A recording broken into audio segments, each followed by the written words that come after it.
민수기 말씀에만 등장하는 이 본문 말씀은 이스라엘 백성들이 이스라엘 자손들이 광야의 길을 걸어갈 때 있었던 일을 우리에게 굉장히 단편적이지만 그들의 삶에 날마다 있었을 것 같은 일상을 우리에게 보여주고 있습니다.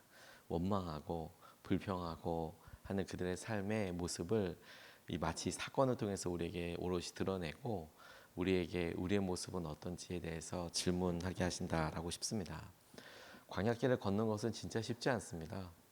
성지순례를 갔을 때 버스 기사 분께서 운전하시는 분께서 가이드가 그렇게 부탁을 했으니까 했겠지만 잠시 세워서 광야를 체험까지도 아니고 잠깐만 버스 바깥에 나가 있어봐라.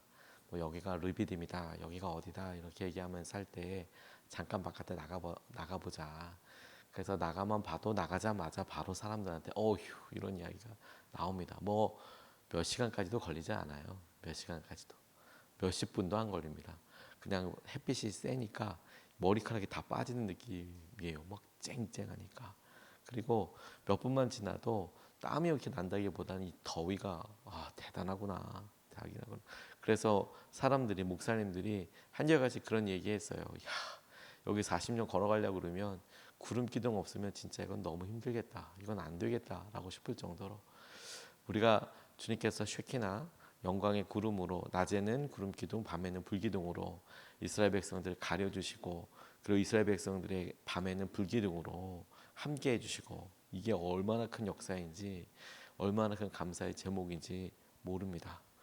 근데 그럼에도 불구하고 하늘은 가렸다고 하더라도 더운 날씨와 또 불편함은 어쩔 수가 없나 보죠. 그들의 가는 그 길에 있었던 이 일이 참 우리에게 이렇게 보여주는 여러 은혜가 있다고 싶어요. 그들이 지금 아, 시간이 지나고 나니까 이 구름 기둥이 얼마나 대단한지 그러니까 은혜라는 것이 익숙해지면 은혜라고 생각을 못하는 것 같습니다. 그냥 저렇게 구름이 가리는 거구나. 이건 당연한 거구나. 이렇게 생각을 하는데 그 은혜들이 하나씩 하나씩 사라지고 나면 얼마나 놀라운 은혜 가운데 있었는지를 알게 되는 그런 과정이 됩니다. 은혜가 사라지면 심판이 되는 경우들이 많이 있죠. 오늘 본문 말씀이 딱 그와 같습니다. 무슨 말이냐? 1절 말씀 우리 오늘 4절에서부터 4절 5절 말씀을 보면 그들이 은혜와 축복에 대해서 불평하는 것을 보게 되는데 4절에 그들은 에돔 땅을 돌아서 가려고 호르산에서부터 홍해길을 따라 나아갔다. 길을 걷는 동안에 백성들은 마음이 몹시 조급하였다. 그래서 백성들은 하나님과 모세를 원망하였다. 어찌하여 우리를 이집트에서 데리고 나왔습니까? 이 광야에서 우리를 죽이려고 합니까?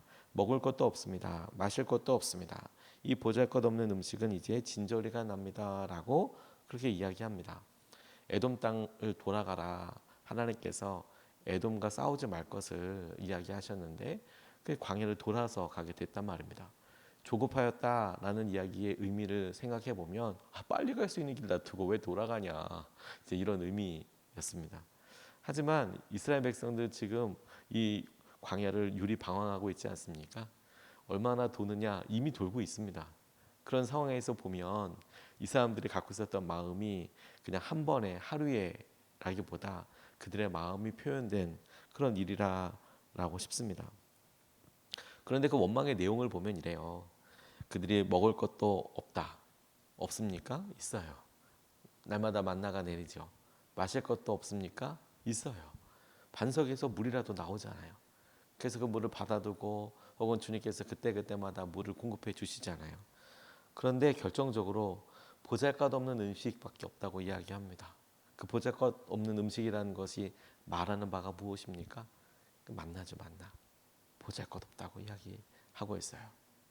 하지만 여러분 그냥 조금만 생각을 해보면 그들이 광야에서 심지도 못하고 거두지도 못하는 상황 아니겠어요? 그냥 광야에 땅이 있으니까 그래 아무데나 뿌리면 이게 나겠지라고 생각하지만 아니요, 택도 없는 소리입니다. 왜냐하면 적어도 6개월 정도의 시간, 1년이라고 잡지 않고 심자마자 거두는 거라고 생각을 하더라도 아무리 적어도 6개월은 걸릴 거고 그건 심었을 때의 이야기이고 심을 수 있게 땅을 만드는 걸 생각해 보면 이건 그냥 1년으로는 안 되는 문제이고 거기다가 거기에 필요한 물을 공급한다? 이건 현대 기술로도 안 될 경우들도 있습니다. 관계 수로를 만드는데 아예 그게 불가능한 곳들도 있지요. 그러니까 농사를 짓는다는 것 자체가 말이 안 되는데 그들에게 지금 날마다 먹을 것이 공급되고 있잖아요. 이게 얼마나 놀라운 은혜예요. 근데 그들에게 이게 뭘로 보였다고요? 보잘것없는 음식으로 보였다고요. 보잘것없는 음식으로. 그러니 우리 삶에 가만히 보면서 우리가 힘들어하고 어려워하고 이런 일을 보면서 이들이 표현한 대로 진저리가 난다라고 이야기할 때 그 말을 가만히 보면 어느 순간에 은혜와 축복으로 주신 것들이 우리의 마음속이나 우리의 입에서 불평이 되고 어려움이 되고 힘들어하게 되는 거, 그게 안타까운 일이에요. 그게 너무 마음 아픈 일이죠. 그리고 우리도 그걸 놓고 기도해야 된다고 싶어요. 그리고 그 일에 깨어 있어야 된다라고 듣습니다. 어느 날 은혜가 사라지면 우리의 마음속에 불평과 불만이 되지만, 근데 어느 순간에 우리의 그 깊이에서 그게 얼마나 큰 은혜인가라는 것을 깨닫게 될 때쯤이면 그 은혜가 싹 사라지고 이미 없는 거잖아요. 얼마나 막강한 광야를 만나게 되는지 모릅니다. 참 믿음의 생활을 열심히 하시던 한 분께서 저한테 이런 간증을 나눠주셨어요. 그분이 경험하고 있는 고통에 대해서. 본인이 어떤 조그마한 사업 하나를 하고 있었는데 문방구였어요. 문방구. 그래서 그 일을 하고 하는데 경기가 다 어려워지니까 그걸 유지하는 것도 쉽지 않죠. 그리고 이제 가게는 어떻게 하다 보니까 하나님의 은혜로 가게를 이제 자가로 할 수 있는 그런 상황이었는데, 그런데 업종 자체가 이제 문방구다 보니까 사무용품 파는데 아이들을 놓고, 그러니까 이게 뭐 돈이, 문방구에 여러분 뭐 100만 원짜리 보신 적 있습니까? 문방구 파는 것 중에서 10만 원짜리 보신 적 있습니까? 뭐 있긴 있을 텐데 살 일은 별로 없는 것 같아요. 애들이 팔면 뭐 2천 원, 3천 원, 5천 원, 많이 사면 만 원, 2만 원 정도잖아요. 어른들이 오는 경우도 많지 않고, 그러니까 이제 벌이가 참 쉽지 않고 이렇게 날마다 거기 앉아 계시는데 쉽지가 않은 거예요. 그리고 본인도 마음이 어렵고 힘들고, 그러니까 몇 달 동안 간절한 기도 제목이 뭐였냐면 이 문방구 나가게 해달라고, 이 문방구 그만하고 싶다고, 안 나가게 해달라고 이렇게 기도를 하시고, 그렇게 기도하고 또 몇 년 동안 기다려서 간신히 이제 그게 잘 처분이 됐어요. 너무 기뻤대요. 이제 거기 가서 안 앉아 있어도 되고, 이제 좀 거기서 나온 걸로 좀 이렇게 먹고 당장은 먹고 살 수도 있고 이런 느낌이어서 너무 좋았어요. 근데 이제 몇 년이 지난 거예요. 몇 년이. 그리고 본인이 해보려고 하는 여러 시도들과 상황들 가운데 이렇게 있는데, 근데 이분이 조심스럽게 이제 이런 이야기를 하는, 아이도 크고 이제 본인들이 어떤 일을 해보고 싶다, 어떤 걸 시도해 볼까 이렇게 하는데, 그때 당시에는 본인이 할 일도 되게 많았고 그렇게 되지만 이제 나이가 들어서 이제 다시 하려고 보니까 문방구가 너무 좋겠다는 거예요. 해봤으니까. 그래서 문방구를 달라고 또 이제 계속 이제 몇 년을 또 이제 기도를 하시는 거죠. 그거 하나 허락해 주시면 주님, 내가 잘 해볼 수 있을 것 같다고, 해볼 수 있을 것 같다고. 그러면서 그분이 그렇게 나누셨어요. 제가 그걸 보고 본인의 삶에 있어서 변화와 상황들을 어떻게 다른 사람이 그렇게 후회할 줄 알았어요, 이렇게 말씀을 드리겠어요. 근데 본인이 그런 얘기 하시더라고요. 그땐 그게 은혜인지 몰랐어요. 그때는 그게 얼마나 큰 은혜인지 몰랐어요. 지나고 나니까 그때가 그리워지고 그럴 수도 있는 것 같아요. 제가 그분의 이야기를 듣고 하나님께서 그렇게 깨달음을 주셨다면 그것도 정말 그렇겠네요. 왜냐하면 어떤 계기가 돼서 뭐 바꿀 수도 있고 얼마든지 할 수도 있죠. 그런데 그럼에도 불구하고 본인이 그렇게 느껴진다면 거기에서만 머물지 마시고, 그럼 하나님께서 어떤 은혜로 주시는지, 문방구가 아니더라도 다른 거라도 얼마든지 하실 수 있으니까 힘을 내시라고 기도하자고 그렇게 말씀을 드렸던 기억이 있어요. 그런데 여러분, 어느 순간 하나님이 공급해 주신 것, 그런 것을 우리가 감사하면서도 얼마든지 바꿀 수 있거든요. 그 길을 갈 수 있거든요. 은혜와 축복을 주시는 것에 우리가 원망하는 순간, 우리가 어제 말씀에도 나눴지만 우리의 마음이 쪼그라든다니까요. 강팍해진다니까요. 그게 문제인 거예요, 사실. 강팍해지면 은혜가 은혜로 안 보여요. 원망이 그나마 우리의 마음의 유혹과 시험을 마음이 강팍해지는 순간으로 확 바꿔버리는 스위치 같은 거예요. 버튼 같은 거예요. 팍 누르면, 원망하기 시작하면 마음이 진짜 강팍해집니다. 그러면 하나님께서 어떤 말씀을 하셔도 들리지가 않아요. 그게 문제라는 거예요. 그게 상황이 안 힘들다라는 것도 아니고, 그런 상황에 있어서 뭐 대책이 이거다라고 말씀을 드릴 수는 없을지 몰라도 적어도 원망하거나 하나님에 대해서 은혜를 불평하는 순간 우리의 마음속은 강팍해지는 거예요. 그리고 하나님도 우리에게 그 은혜를 싹 거두는 그런 어려움을 마주할 수 있게 된다는 거예요. 그래서 나타난 오늘 사건이 은혜가 사라지는 사건입니다. 무슨 말이냐면 두 번째로 하나님께서 그렇게 불평하는 사람들에게 그래도 은혜를 베풀어 주시는 곳이 나오는데 6절에서 9절 말씀을 보면 이렇게 나와 있어요. 그러자 주님께서 백성들에게 불뱀을 보내셨다. 그것들이 사람을 보니 이스라엘 백성이 많이 죽었다. 백성이 모세에게 와서 간구하였다. 주님과 어른을 원망함으로써 우리가 죄를 지었습니다. 이 뱀이 우리에게서 물러가게 해달라고 주님께 기도하여 주시기 바랍니다. 그리하여 모세가 백성들을 살려달라고 기도하였다. 주님께서 모세에게 말씀하셨다. 너는 불뱀을 만들어 기둥 위에 달아놓아라. 물린 사람은 누구든지 그것을 보면 살 것이다. 그리하여 모세는 구리로 뱀을 만들어서 그것을 기둥 위에 달아놓았다. 뱀이 사람을 물었을 때에 물린 사람은 구리로 만든 그 뱀을 쳐다보며 보면 살아났다라고 그렇게 이야기하고 있습니다. 이게 왜 은혜가 사라진 것이냐라고 보면 불뱀이 나왔다잖아요. 그래서 많은 사람을 물어서 죽었다잖아요. 그런데 신명기에 보면 8장 15절 말씀에 광야의 삶에 대해서 묘사할 때 이런 구절이 나와요. 신명기 8장 15절 말씀에 주님께서는 넓고 황량한 광야 곧 불뱀과 전갈이 우글거리는 광야와 이런 표현이 나와요.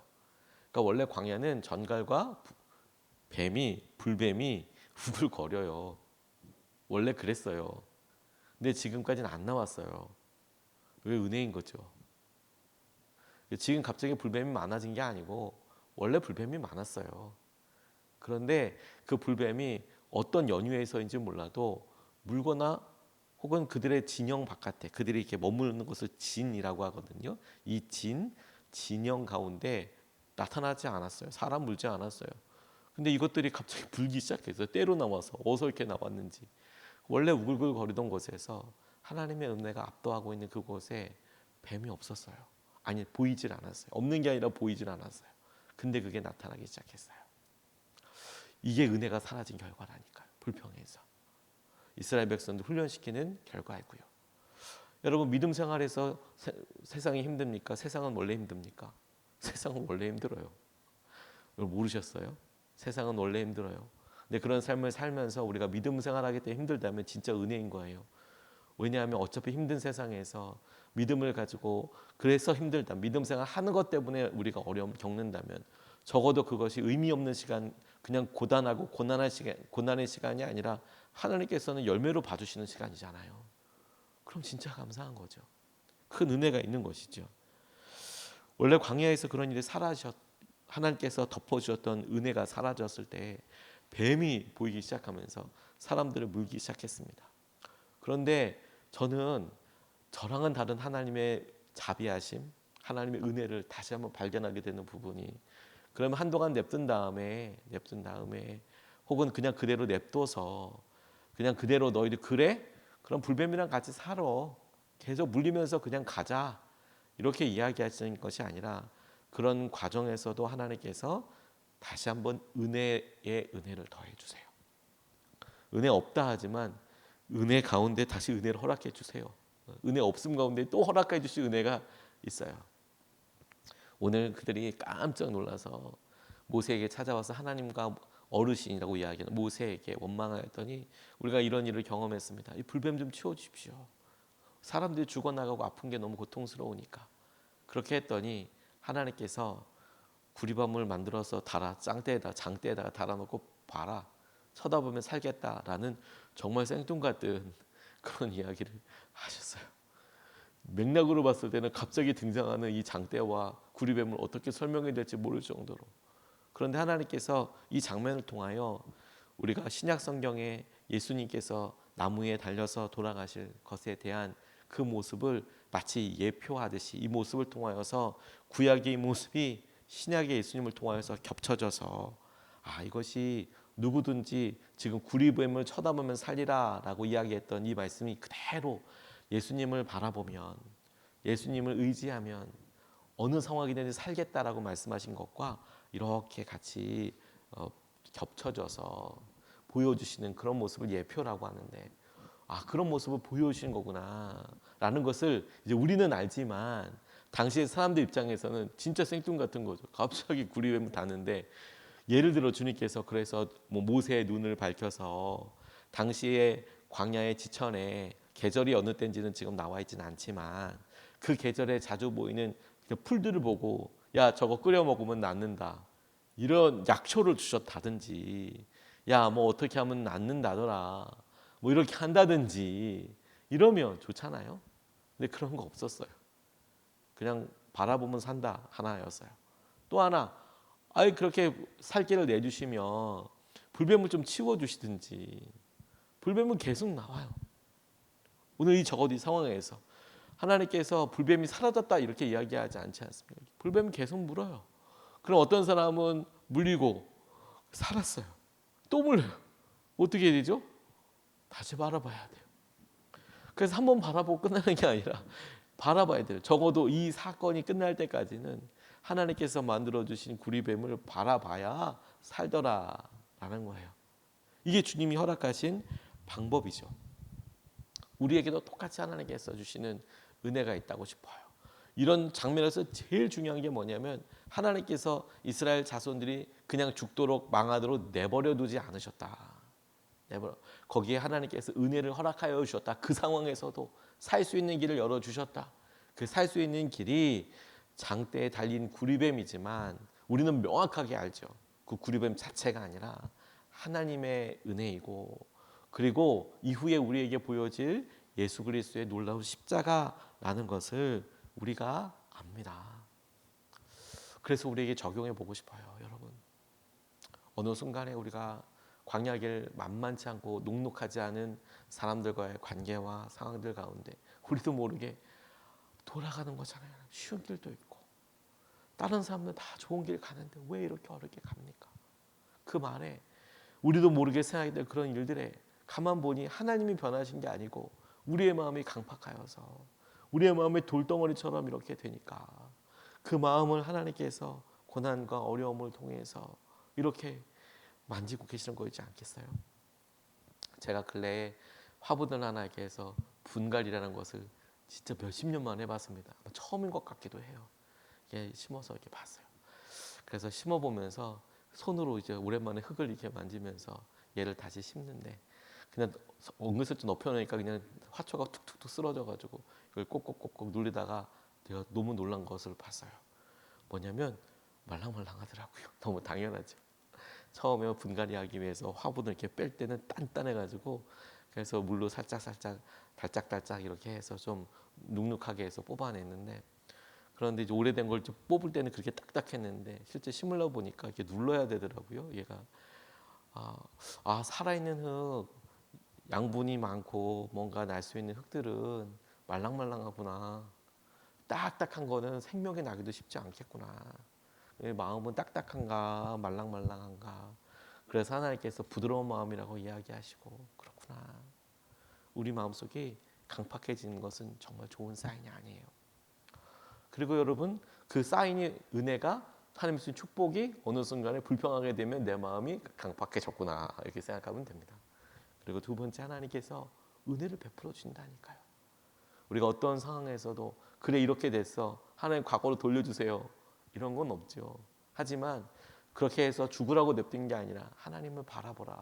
오늘 구리 장대 밤을 바라봐라. 집에 가서 뱀 한 마리씩 걸어놓고 이런 게 아니라 예수 그리스도를 바라보는 마음이 열리고 주님을 의지할 때 우리가 살 거래요.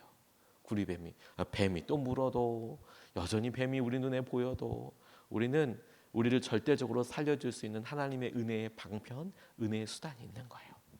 그 예수님을 바라보며 우리의 삶에 하나님께서 이끌어주시고 열어주시는 은혜를 우리가 함께 누리고 볼 수 있으면 좋겠습니다. 두 가지 말씀 같이 나눴습니다. 은혜와 축복을 잘 감사하세요, 여러분. 이걸 강박하게 그냥 불평하는 게 아니라 오히려 거꾸로 감사하면 됩니다. 거꾸로. 그러면 마음에 숨구멍이 숭숭숭숭 나요.